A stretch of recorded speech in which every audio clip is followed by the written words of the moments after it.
Welcome, fellow explorer. You're just in time. All the arrangements have been made, and we are about to set sail on a great adventure. You have been selected to travel with Renegade Files, your underground connection to paranormal events, unsolved mysteries, and covert culture. I'm your guide, Lex Gordon, transmitting this confidential signal from the Jungle Villa outpost deep in the uncharted tropics. This is Renegade Files episode 13, Ancient Advanced Technology, and it is part 2 of our Egypt series. Egyptologists tell us that the complex and precision stone artifacts found at ancient sites such as Meidum, the Valley Temple, the Giza Plateau, and up and down the Nile River Valley are just coffins, funerary decorations, and pragmatic crockery made for the Egyptian Pharaohs and the common people of the dynastic eras. But the craftsmanship of the granite boxes, stone vases, and other artifacts is far beyond the stoneworking methods used by the ancient Egyptians, and well beyond the capabilities of the tools found in their archaeological records. And the ancient Egyptians themselves described an advanced civilization which predated their own by tens of thousands of years. Is it possible that a far advanced civilization existed which possessed high technology that could account for the astounding workmanship and fabrication of these stone objects? Objects so precise, enormous, and alternately delicate that we can scarcely reproduce them even today. And if such an advanced civilization did exist, what happened to them? As in part 1 of this series, which was Renegade Files episode 2, The Great Pyramid at Giza, I have to thank Ben at Uncharted X for his exhaustive research, including his excursions into the field in Egypt and other ancient sites around the globe. I also want to say thank you to Chris Dunn for his work. I'll link to Ben's podcast and Chris's website in the show notes. Thanks, guys. Now join me on another adventure as we go back to ancient Egypt for part 2 of our Egypt series to explore the evidence for ancient advanced technology. Ancient advanced technology. Ancient advanced technology.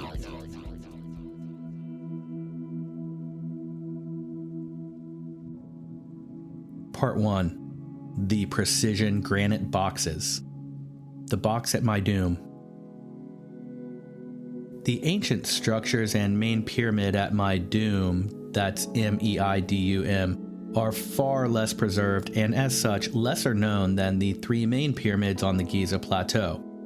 However, this monumental complex holds much evidence of advanced technologies as well as varying construction methods and timeframes.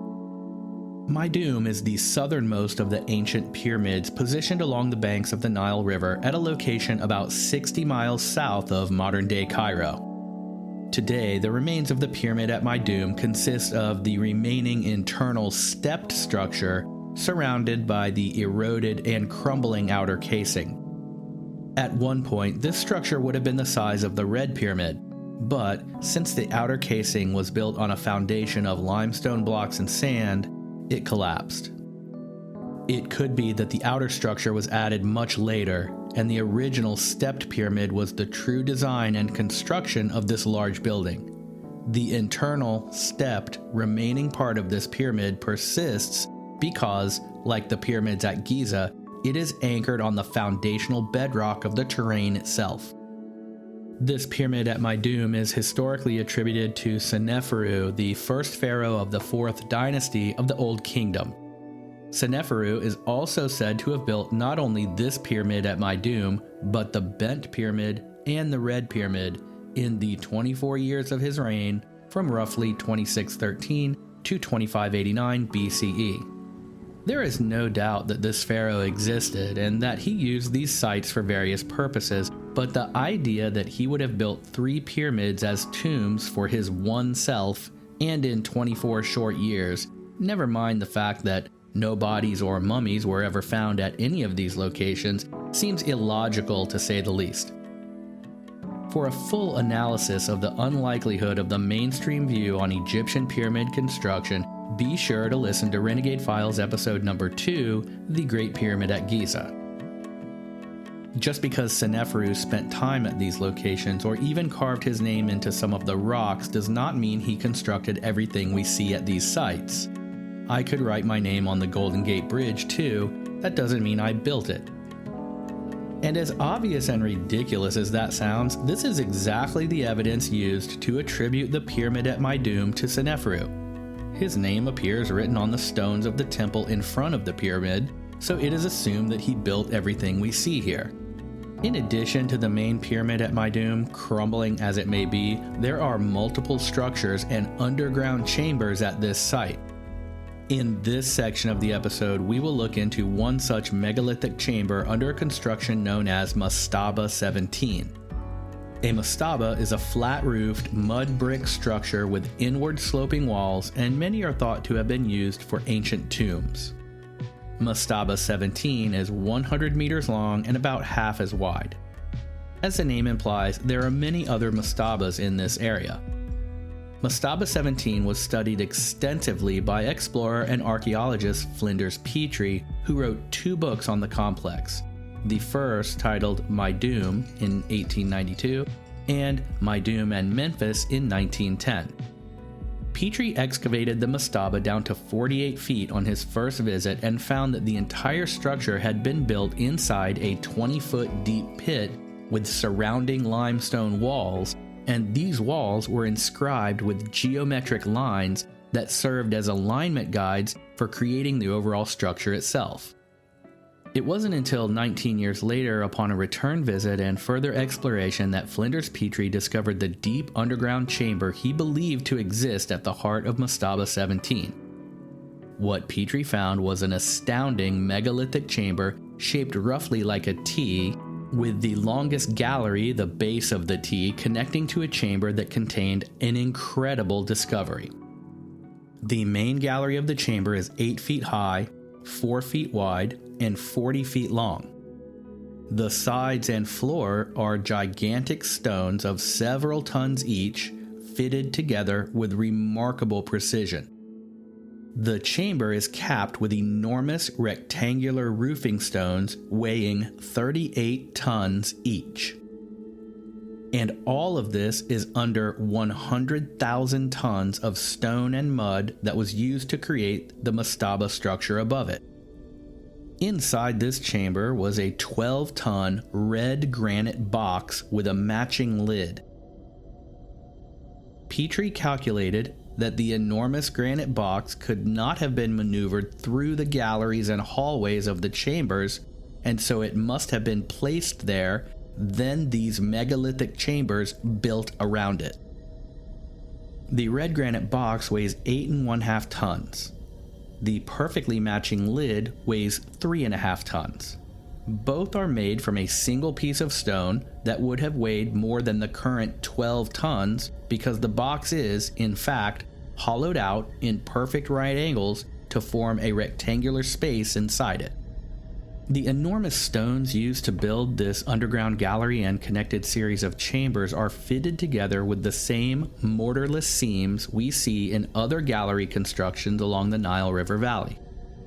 Some of the stones are formed to make the inside corners of the hallways, and their dimensions and spacing when compared to the outside corners formed by the blocks on the opposite sides of the halls are utterly perfect, parallel, and straight. So the corners of the hallways aren't made by stacking one square block against another square block to make a right angle, which is the easiest way to do it, but the final block in the course has a right angled segment that is part of that stone and forms the corner, against which the next block is fitted. This allows each block to fit against a seamless continuum as the hallway turns. This would be a very difficult process to replicate even today, but it has the effect of making the chambers extremely stable and durable. This chamber was also completely sealed and had never been accessed by design after the mastaba had been constructed over it. This direct tunnel, which apparent ancient thieves used to break into the gallery, is an indication that whoever constructed it had knowledge of the original plan and knew the location of this underground gallery, especially to make such a long, direct, complicated tunnel right to their target. The sealed nature of the deep underground chamber beneath Mastaba 17 and the vast differences between the precision design, fitment, and polished seamless walls of the chamber itself, and its 12-ton precision granite box with perfectly matching lid that would have had to have been placed there, and the remarkable chamber with its 38-ton roof tiles built around it, creates a striking contrast to the mud and limestone chip mastaba built over it. It seems as if the older, deeper, and far more mysterious underground chamber was made using far superior tools and methods than the newer, clumsy, and crumbling structure we find it buried under. And in general, this is not the way technology is supposed to work. The older methods are not superior to the newer ones. And I want to tell you a little bit more about Flinders Petrie. He was very much like a real Indiana Jones. He surveyed British prehistoric monuments when he was just a teenager. At 19, Flinders Petrie produced the most accurate survey of Stonehenge ever created, and we still use his measurements today. He was a professor at University College in London, and he explored ancient Egyptian sites at a time when few other modern scientists had. He was the first to apply systematic methodology to both archaeology and the preservation of artifacts. He lived from 1853 until 1942, when he died at the age of 89. I am making a bonus audio episode all about the amazing, adventurous life of Flinders Petrie, and you can listen to it on the Renegade Files Patreon page, where you can get tons of extra content and help the show stay independent and ad-free. Thank you. The box at Illahun. The pyramid at Illahun was also explored by Flinders Petrie, and his book Illahun, Kahun, and Gurab was published in 1891, and it contains his drawings of the shafts and chambers he discovered and delved into. At the bottom of the main shaft, he discovered a square tunnel that connected two chambers, one walled with white limestone and the other walled with granite and with a dazzlingly arched granite ceiling. Inside the granite chamber, he found what has been called the most precise object ever made. When Petrie found this box, it was exactly like it is today. There is nothing inside it. There are no markings on it or in the room where it sits. It is made from a single piece of red granite, and there is no lid. For some reason, one end of the box's exterior is 4 inches higher than the other end, but the interior of the box is perfectly symmetrical and of equal depth throughout. This additional exterior material gains at a slope across the bottom so that the box, on its level floor, is tilted up at one end. The box is once again too big to fit through the tunnels or the doorways leading to it. This box also has a thick, squared rim surrounding the top. These two features, the higher end and the lip, make this box unique among the other precision boxes found in Egypt. The margins of error in the straightness and angles of the box are minuscule. For example, the variations from perfectly parallel between the interior walls from one end to the other is within 1/1000th of an inch. This perfection is consistent across all of the box's surfaces relative to each other, and it is inconsistent with the levels of precision possible to achieve by using copper chisels and diorite hammers to bang off chips of granite and form something into a shape. The inside radiuses of the interior corners of this box are extremely fine, at about 0.7 of a millimeter. So, if you stuck a 0.7 millimeter tip fine point gel pen into one of the inside corners of this granite box, each side of those two box walls would touch the pen tip on each side. The precision of this geometry is consistent throughout the box, even extending to the corners of the undersides of the wide lip that caps the box top edge. The edges of the outer corners of this box feature a consistent 45-degree bevel, as do the corners of the granite blocks that make up the room itself. Upon discovering and measuring the box in 1891, Flinders Petrie wrote, quote, "The sarcophagus is perhaps the finest piece of mechanical work ever executed in such a hard and difficult material. Across the top length of 106 inches, the error off of a perfectly straight line is within 7/1000ths of an inch." Petrie called the surfaces most exquisitely flat. He also pointed out that even more remarkable than the sheer perfection of straightness, flatness, and parallelism is the astounding perfection among the ratios between the dimensions of the box's accuracy of proportions. So, within these exceedingly tight parameters of thousandths of an inch, each of the box's sides are the same widths. The entire coping lip is the same thickness, and the walls are the same thickness on every side. To quote Petrie one last time, "This is far more difficult, as it requires all of the previous accuracies and in addition a truly divided scale and irredeemable truth of work, since nothing can be corrected by removing more material." End quote. The box and the room are perfectly aligned to the cardinal points of the compass. Some ideas are being explored that consider the use of geopolymers, or ground up and mixed aggregates that are poured into a mold and then hardened. This theory has been used to explain not only the precision granite boxes, but the casing stones and construction stones of the giant pyramids themselves. First, we know the quarries where the black and red and white granite used to make these objects comes from. We have examples of some granite stones still in the ground midway through the quarrying process. At the Great Pyramid of Giza, you can see sections of the bedrock where stones have been cut away to use in other places on the complex, and all of the boxes as well as the casing stones and construction stones on the pyramids are different sizes and shapes.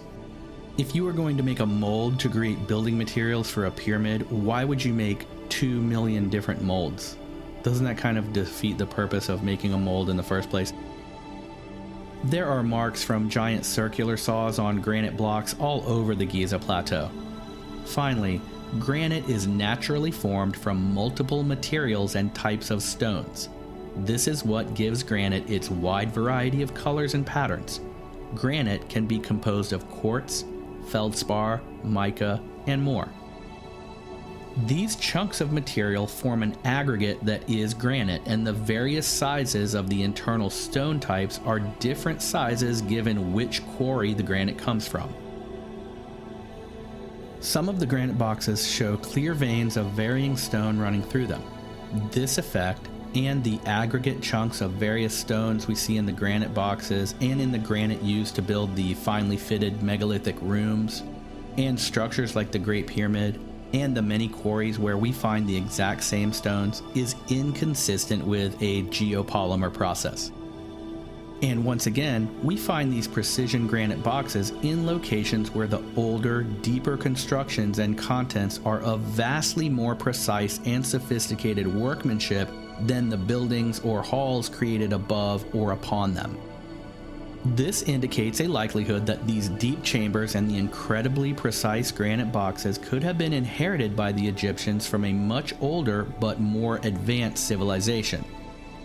We think of technology advancing as it moves forward, and in an uninterrupted timeline, this is exactly the case. Two situations exist then that ironically refute the idea that these boxes were created by the Old Kingdom dynastic Egyptians. One, if the dynastic Egyptians built the pyramids and somehow made these astonishingly precise granite boxes, why then did they stop making such monuments and objects? And two, modern science has now revealed a cataclysmic era around 12,800 years ago, most likely caused by a meteorite strike resulting in abrupt drops in global temperatures and the extinction of the megafauna. This resulted in the demise and eventual vanishing of the Clovis culture, a prehistoric Paleo-American culture of skilled hunters that we know made use of at least 125 species of plants and animals. The Younger Dryas mini ice age has been a central part of a lost high-technology civilization hypothesis championed by Graham Hancock and recently validated by scientists at Harvard who have found evidence supporting the Younger Dryas impact hypothesis at 11 different continental Younger Dryas sites. In addition to this, even the skeptic Michael Shermer, who famously debated Graham Hancock on the Joe Rogan podcast, tweeted to Graham Hancock saying, quote, "Okay, Graham, I shall adjust my priors in light of more research like this and modify my credence about your theory." So it seems quite possible that such highly precise objects like the granite boxes of the Nile River Valley could have been found by the dynastic Egyptians and repurposed as temples, coffins, and tombs. As humans, we have a long history of doing exactly that. The ancient pagan temples of the Romans are now Christian Catholic churches, and even the giant pyramids themselves have been found and repurposed by us in modern times as tourist destinations. If some far future archaeologist came upon the pyramids at the Giza Plateau and found a sign designating them as the property of the Egyptian Minister of Antiquities, would they believe that the curator of the Egyptology Museum at Cairo built those pyramids? Part 2. Machining, polishing, and hieroglyphs.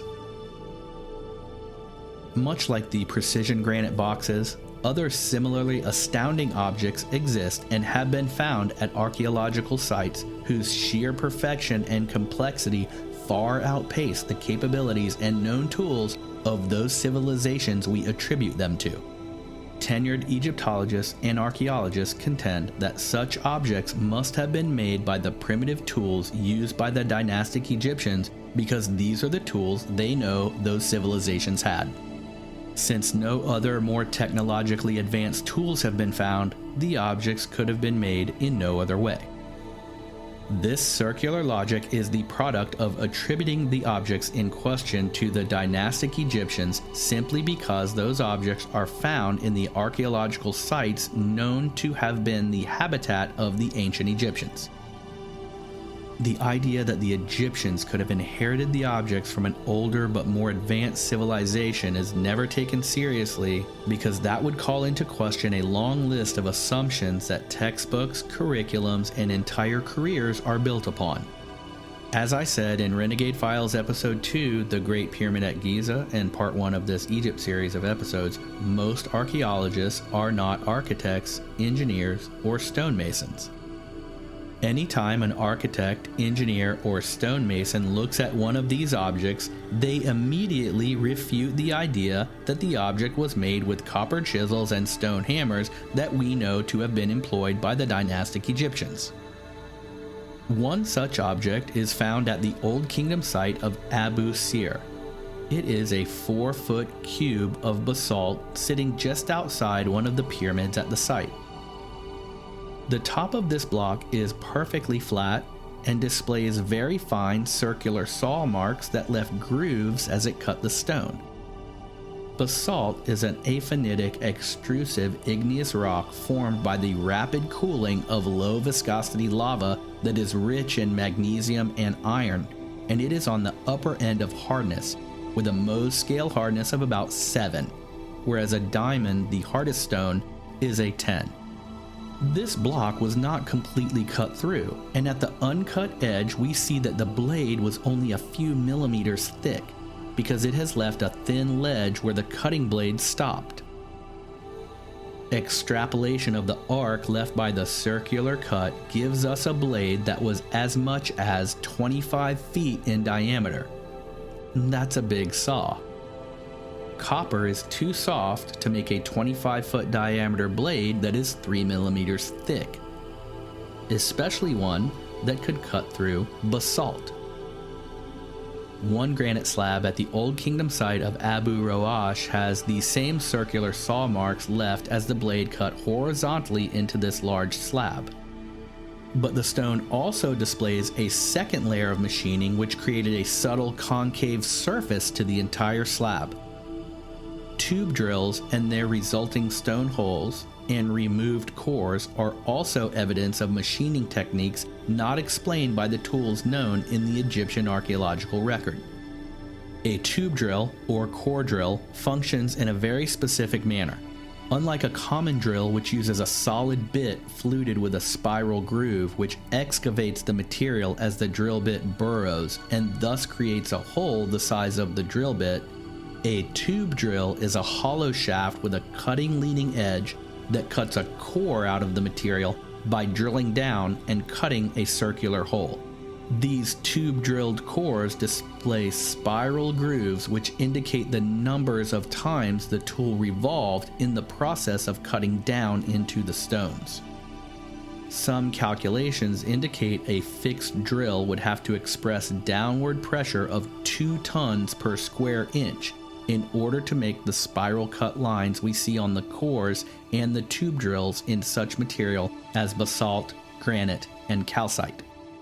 Some of the tube drills are massive, with diameters of 10 to 12 inches, while most are 3 to 4 inches. One Egyptology textbook shows one of these cores, but the image of the core in the photo is tilted so that the lines on the core appear to be horizontal and not spiraled. This is done to make it look like the object was drilled out in stages by some hand tool, which was pressed into the stone line by line. Why would a textbook do such a thing? To maintain the status quo of 2 ideas. 1, the Old Kingdom Egyptians did not possess advanced machinery or even the wheel, much less a fixed drill that could press down at 2 tons per square inch using a tube drill bit hard enough to cut basalt. And 2, that no previous civilization ever existed outside of the established timeline of human civilization given to us by our tenured academics. So rather than admit either of those things, or even admit that they're a possibility, they just tilt the photograph on the image shown in the textbook to make it look like it's something that it isn't, which matches their story. Shocking. Granite and diorite are very hard. It takes days of effort to grind away a very small amount of such stone. It doesn't matter how many slaves you have working on a project, the time it would take to grind a hand tube drill into a block of diorite cannot be sped up by having 100 or even 1,000 people taking turns doing it. In some cases, the surfaces of the granite boxes and diorite statues have been ground and polished to such a smooth finish that they reflect light. Reflecting light is not a natural property of diorite or granite. This takes an enormous amount of removal of material at ever increasingly fine layers.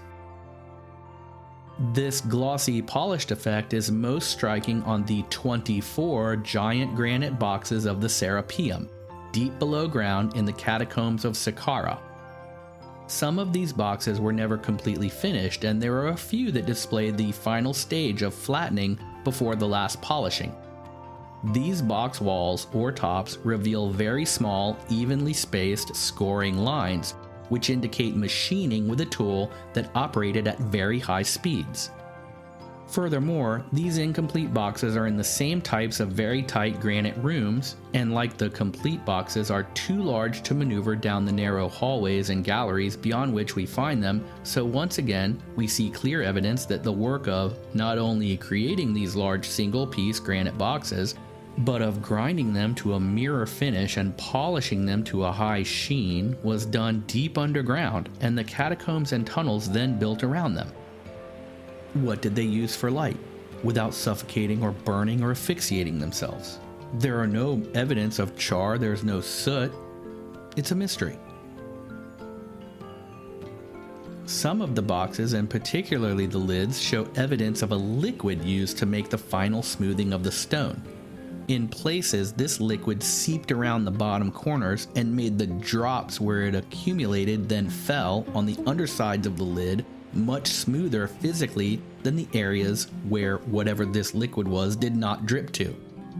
This is not a varnish or a wax, but some liquid that we do not know of today. Today, our polished granite stones are made by increasingly fine applications of grit applied with mechanical polishing wheels in a process that takes days. The mainstream archaeology explanation for these finely polished boxes is formulated from the position of the known tools and materials found in the archaeological record. The official position is that these glossy surfaces were achieved by rubbing the boxes by hand with gravel and then dirt and then finer sand. To do this, you would need sand made from a material harder than the granite, or else the granite would simply grind the sand into dust. And even if the Old Kingdom Egyptians ground volcanic basalt into sand somehow to be used as polish for granite, doing so would only be effective on a large flat surface. Many of the boxes display concave cups in the lid, and the diorite statues have very fine details such as toenails, eyes, and decorative headdresses. These surfaces, down to between the minuscule lines which adorn such details, are also polished to a mirror-like appearance. Doing so by rubbing sand would take diorite toothpicks and centuries of patience. In addition to this, these precision granite boxes and statues of various stone often have hieroglyphics carved onto them. These hieroglyphics are no doubt done by the Old Kingdom and dynastic Egyptians.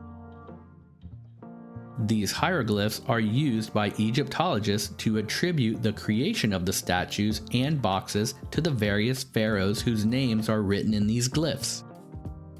However, even a casual inspection reveals something startling.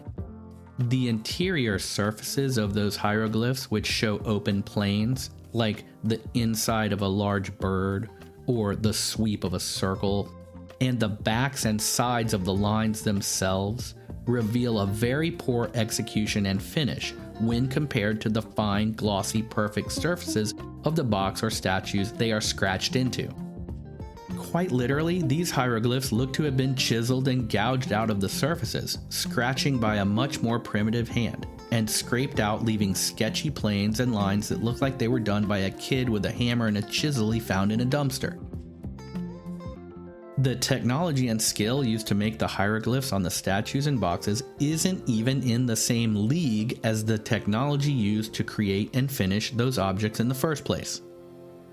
Ironically, these hieroglyphs display the random striations and scrubby marks that handheld chisels make when pounded into hard stone such as this.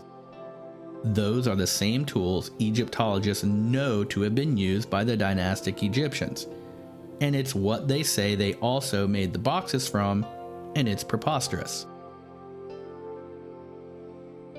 Whoever made these objects obviously had the tools and skills to make smooth, polished surfaces, details, and adornments. Why then, when they carved the names of their highest, most revered kings into these objects, would they revert to their sloppiest, roughest workmanship? They would not. So that is one I'll give them. The hieroglyphs on the statues and boxes were carved by the dynastic Egyptians using copper chisels and stone hammers. But that's not how these fine precision boxes or statues were created. Just look at a few pictures of such objects and the hieroglyphics on them and see what you think for yourself. I'll put links to the best pictures for you in a free post on Patreon. You can see other free content there as well. I put free content on Patreon so you can see what it's all about. At any time, you can go beyond the free content, join the Renegade Files agency on Patreon, become an RFA agent, get access to tons of cool stuff, interact with me and other RFA agents, and help Renegade Files stay independent and ad-free. Click the Patreon link in the show notes. I've done a lot of work to make the Patreon page cool, and it's always free to look, so check it out. Thanks.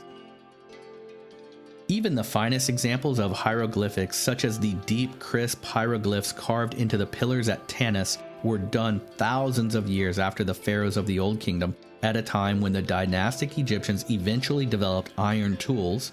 They were still carved by hand, and they display evidence as such. These late hieroglyphics show none of the machining marks we find on the granite boxes and the Old Kingdom statues, which predate those iron tool carvings by centuries. Incidentally, many of the hieroglyphics at Tanis show shallow circular cups in places. This was a method of deleting the hieroglyphic names of previous pharaohs. We then see Ramses II's bird glyphs squeezed into the writing at the edges or in random places outside of these circular deletions. This is a flagrant example of one pharaoh erasing another leader's name, then writing his own name over it. And it is the shaky evidence that mainstream historians use to attribute so many objects, constructions, and artifacts to Ramses II, who was, if nothing else, one of the greatest graffiti vandalists of all time. Part 3. Precision. Ever-increasing precision has driven the technological advancements from measuring things in units of tenths of inches in the 1700s to measuring things by the width of atoms in the nanotechnology of microchips today. As a human culture, we drive innovation to increasingly fine levels of precision because precision is a correlate of function. Safer automobiles, faster computers, and smaller microchips all add to the increased ability to pack more functionality into our daily lives. Some of us can recall a time when cellular phones were as big as bricks or came in purses with 6-pound batteries. For a time, cell phones kept getting smaller and smaller because the increasing precision of microchips was able to fit the same or more functionality into smaller packages. The smallest phones were the size of credit cards. Then, as wireless infrastructure developed to the point of streaming videos and transmitting photographs, and devices were made with color screens that quickly became handheld internet devices, the sizes of cell phones actually reversed, and phones, almost overnight, grew bigger. Why? Because of function. The human eye can only see things that are so small, so the phones needed screens to display pictures and videos worth viewing, so the phones got bigger. But that didn't mean that we went back to the old, bigger microchips just because they could now fit back into the phones. What it meant was that the devices could now hold even more power, more memory, more speed. We, as a species, simply do not create these increasingly powerful and staggeringly precise levels of precision for any reason except functionality. Once we have the processes and technologies, then they can be applied to art and creative decorative applications, but their genesis and evolution is always driven by functionality first. It is a total mystery that we find neither the sophisticated tools required to work stone at a precision of thousandths of an inch, nor the written records of that process employed to achieve such precision. At the same time, we find objects that display such a shocking level of precise design and fabrication that it could not have been the result of luck or accident. We have already discussed the precision granite megalithic boxes, 24 of which are to be found in the Serapeum catacombs at Saqqara. In the previous section of the episode, we talked about how Flinders Petrie measured and was astounded by the perfection of these boxes in the early 1900s. Now we will briefly look at a few of these objects through the lens of modern tools. Manufacturing engineer Chris Dunn has measured some of these giant single-piece boxes to have surfaces and edges that are to within 0.0001 inches, or to within 1/20th the width of a human hair. Dunn moved the edge of a very expensive precision square, calibrated as straight to within 5/1000ths of an inch, across vast expanses of these objects, and not even light could pass at any point below the metal edge. Dunn found the interior floor and walls of these boxes to be perfectly square and parallel to not only each other, but to the underside of the removable lid as well. And remember, these boxes are enormous. Some of these perfectly parallel faces are as much as 10 feet apart. And the boxes and their lids are all made from single pieces of granite. A single mistake would render the entire granite block ruined, or would at least force a reworking of the geometry of the entire box. And yet, they are perfect. And not just one, but dozens of them. All made from solid blocks of very hard stone, all perfectly straight to a degree we could scarcely accomplish today, and all underground in granite rooms so tight that the boxes barely fit inside them. From an article on his website gizapower.com, Chris Dunn writes, quote, "An appreciation of these artifacts is lacking in archaeological literature and is only revealed by an understanding of what it takes to produce this kind of work. As an engineer and craftsman who has worked in manufacturing for over 40 years, and who has created precision artifacts in our modern world, in my opinion, this accomplishment in prehistory deserves more recognition." In addition to the boxes and statues, the remarkable collection of delicate stone vases, many of which are housed in glass cases in the Cairo Museum of Antiquities, display an uncanny degree of both precision and advanced technology. Tens of thousands of these vases and stone jars have been found, and they are associated with not only the very earliest ages of the first and second dynasties of ancient Egypt, but with the archaic and pre-dynastic periods as well. Remember that these archaic and pre-dynastic periods of the Upper African continent are considered to be part of the Stone Age. The shapes, sizes, and types of stone used to make these jars are widely varied, from tiny, almost thimble-sized, to large enough to hold several gallons. All of them display incredible levels of symmetry and precision. Some of these objects are so perfectly symmetrical and balanced that they can stand perfectly upright despite having no flat bottom pad, and we see them resting on the center tip of their curved bottoms, which match the circular curves of their three-dimensional sides. And yet, these objects are not simply balls, which would be the best way to achieve such balance, but they have fluted openings and two side handles. Some of the vases are so thin that they are translucent. Some have long, narrow necks, yet the interior spaces are carved out with remarkable precision, and the side walls are extremely thin, which is something that would be very difficult to do with the hard stones from which these objects are made. One bowl made from diorite is translucent, and the material is full of inclusions and minute flaws, which makes the material extremely brittle. Yet, this 6-inch diameter bowl is only 1/4 of an inch thick at its thickest sidewall spot. Some are made from obsidian, which is not only extremely hard, but doesn't occur naturally in Egypt and would have had to have been brought there from a great distance away. One such precisely created vase is made from the stone corundum, which is a 9 on the Mohs mineral hardness scale, second only in hardness to a diamond, and a diamond is the densest material on Earth.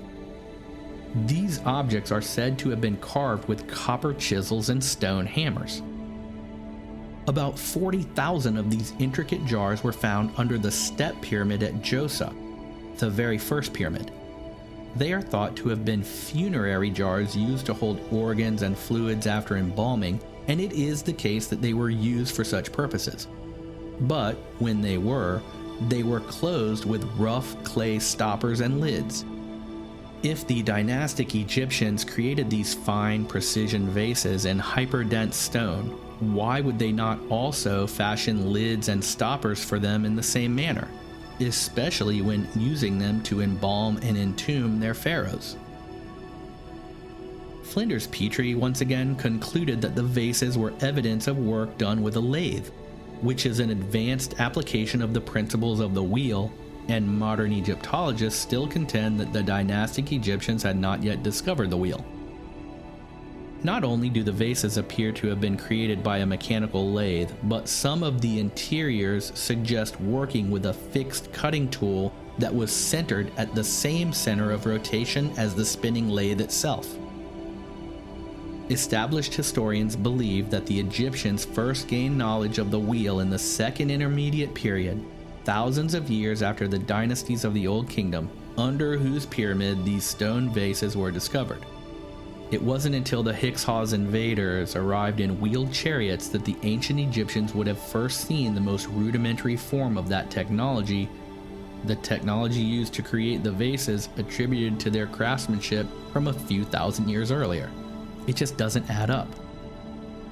Finally, we have one of the most puzzling objects attributed to ancient Egypt, the schist disc. Found amid primitive knives in the mastaba of Prince Sabu of the First Dynasty in the Old Kingdom.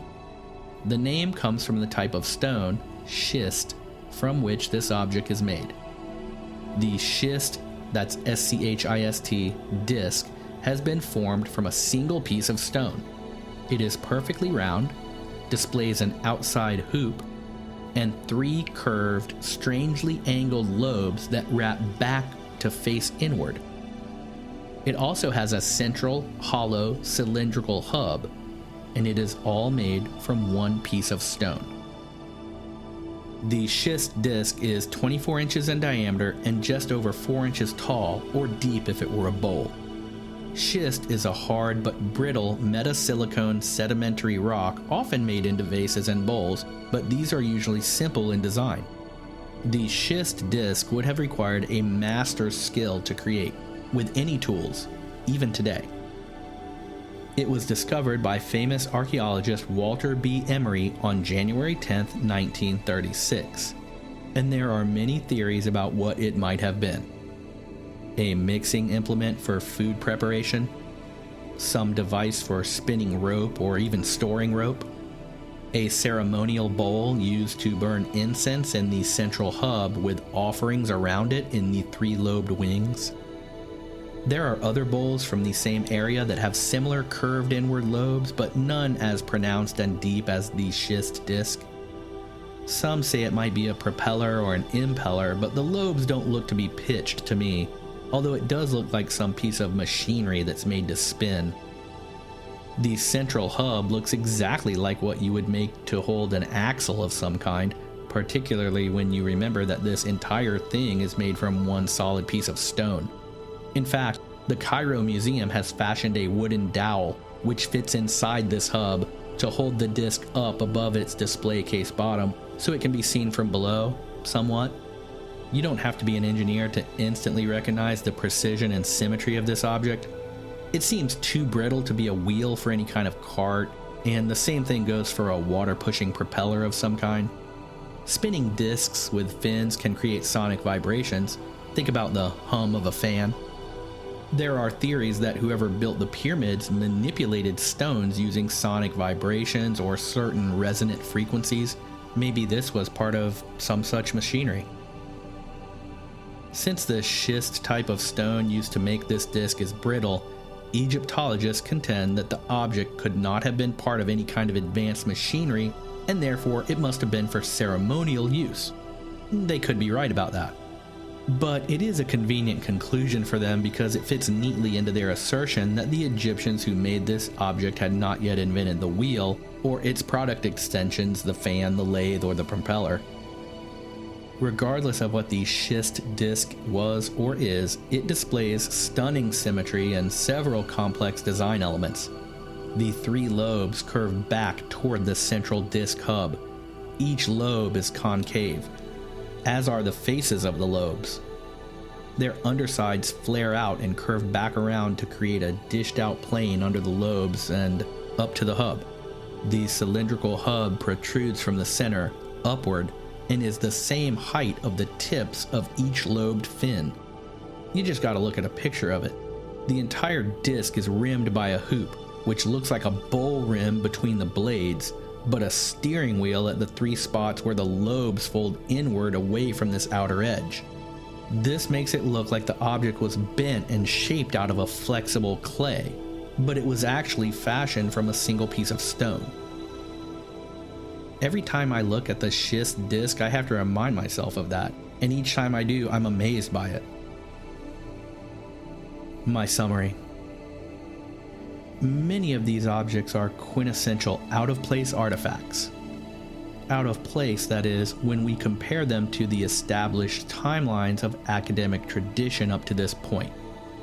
But if higher education and scientific study is to be revered for the valuable pursuit and beneficial contribution to society that it has been for centuries, then it must leave room for new ideas, new discoveries, and new ways to understand the world we live in. There was a time when all living scientists thought the Earth was the center of the solar system, and indeed the universe. And there was a time when all living scientists believed that the Earth was flat. Will we look back someday and say that there was a time when all mainstream scientists believed that the dynastic Egyptians carved granite boxes to within 7/1000ths of an inch of perfect using copper chisels? Technology moves forward and improves. It does not move backwards and become less refined. Why then are the older, deeper objects in ancient Egypt always the most advanced? When we find ancient artifacts that don't align with the tools and skills used by the people we think made them, the wrong thing to do is to just say they must have been made with those primitive tools because that's what we find those people to have used. When we read, in the words of the dynastic Egyptians themselves, them describing a vastly advanced and ancient civilization that far preceded them, why do we then simply say, oh, that must have been their gods and myths? A technologically advanced, very ancient civilization is a contradiction to the sacred cow of humanity's uninterrupted upward march from the Neanderthals to modern man, which is the dogma of our current academic institutions and the professors who guard it. Mainstream science has recently agreed with discoveries made by independent researchers which indicate a global cataclysm in the Younger Dryas period about 12,800 years ago, when temperatures fell to between -45 and -50 degrees Fahrenheit for about 1,200 years. That would put a serious damper on any civilization. Some 6,000 years after this, Egypt was a grassland with nomadic tribes wandering the green valleys. It is quite possible that the dynastic Egyptians, whose kingdoms began some 3,200 years later than this grassland era, inherited many advanced sites and objects created by some technologically superior civilization who was essentially wiped out and put back to the Stone Age during the earth-changing climate of the Younger Dryas period. In fact, the ancient Egyptians themselves claimed that this was the case. A rewriting of history may be needed to account for such a civilization. This would not be the end of the world, no pun intended. We have done it many times when we have made new discoveries and found new theories to be provable through the scientific method. The longer established academia digs its heels in, the more foolish they will look from the future if ideas like an advanced technological civilization preceding the dynastic Egyptians becomes obvious. And I think that it's already obvious to many in the halls of archaeology or Egyptology, just like many truths are obvious to members of large organizations, but the official viewpoint, after traveling through committees and PR reps, becomes watered down, full of concessions and compromises, as to not offend the old guard or the fragile ears of the juvenile public. In the end, there is a time and place for respecting what the experts say, but there is also a time and place to see the guarded status quo for what it is when it no longer satisfies the evidence. There is a word for old ideas once they have been replaced by obvious reason. That word? Outdated. And the best way to know that you are talking about an outdated idea is when you hear those defending it start to scream pseudoscience, fringe thinking, and the dreaded conspiracy theory. When bloggers view the detailed analysis of an ancient granite box done by an architect using state-of-the-art precision measuring tools, then try to align his mathematical findings with the ancient lizard people running the government crowd, then you know that blogger has some agenda to keep things as they are, or they just bleed for the professors they loved so much while they were getting their BA in history. Look at these ancient precision objects with your own eyes. In the Dark Intel files, I have a picture of a precision granite box next to one carved by the Old Kingdom Egyptians with hammers and chisels. They're about the same size and dimensions. But when you see the two next to each other, it is painfully obvious that they were made by two different levels of technology, skill, and methods. It's like looking at a tree fort built by 10-year-olds next to a Frank Lloyd Wright house. The differences in technology and precision are instantly realized in a glance. You can also watch some of the videos I have for you on our Patreon page so you can see these objects for yourself and let me know what you think. And be sure to check out Ben at Uncharted X if you want to dig even deeper into ancient mysteries and megalithic sites. I'll link to his channels in the show notes also. In the end, I feel like we are looking at some advanced civilization which left these artifacts, which are in turn discovered, then utilized by the ancient Egyptians. As I said before, this kind of reapplication goes on to this day. When architects and highly skilled craftsmen look at these stone vases we attribute to the Old Kingdom, then they say, "Yep, that was made on a lathe." Then archaeology professors say, "Nope, it wasn't." And when you ask them why not, they just say, "Because we have never found a lathe or even its predecessor, the wheel, in the sand under a pyramid or in what we know to be ancient Egypt." So even though an expert stonemason says the objects display characteristics of lathe work, of which they are experts and I am not, they must still be wrong because we cannot find a lathe in the dirt in Egypt. Okay, thanks, Professor. But is it then not possible that someone made the vase before the Old Kingdom and that those tools are long gone, but the vases and granite boxes are still here because they are made from granite and diorite, and they have simply lasted? That's where my money is anyway. Thank you so much for coming back to Ancient Egypt with me.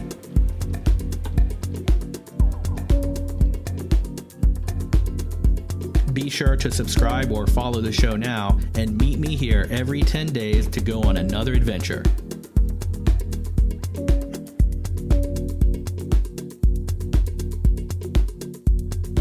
I'm your host, Lex Gordon.